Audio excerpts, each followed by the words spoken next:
तपोवनातील वृक्षतोडीच्या मुद्द्यावर सयाजी शिंदे शिवतीर्थावर पोहोचलेले आहेत।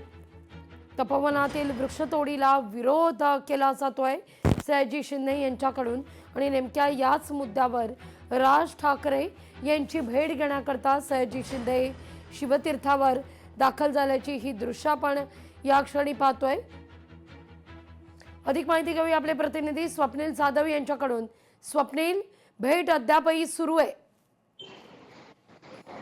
लागवी नक्कीच आहे। आपण बघितलं तर मनसेने आंदोलन केलं होतं, यानंतर आता सयाजी शिंदे हे तपोवनातील वृक्षतोडीला विरोध करत आहेत आणि एकूणच पर्यावरणप्रेमी सुद्धा आहेत ते आज राज ठाकरे यांच्या भेटीला दाखल झालेले आहेत। खरं तर मनसे सुद्धा या लढ्यामध्ये उतरलेली आहे, एकीकडे शिवसेना ठाकरे गट सुद्धा या लढ्यामध्ये उतरलेले आहेत। अनेक नेते अभिनेते या सुद्धा लढ्यामध्ये उतरलेले आहेत। तपोवनामध्ये मोठ्या प्रमाणात वृक्षांची कत्तल होणार आहे, या विरोधात खरं तर हा लढा सुरू झालेला आहे।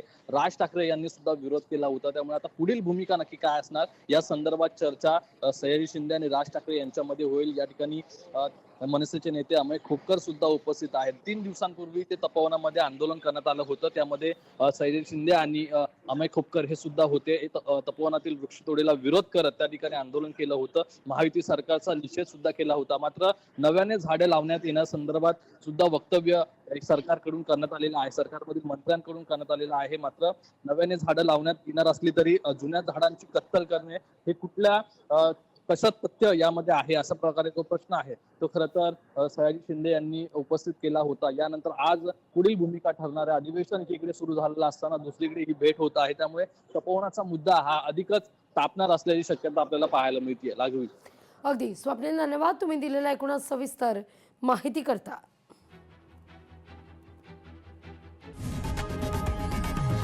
लोकशाही मराठी ऐका, पहा, जागरूक रहा।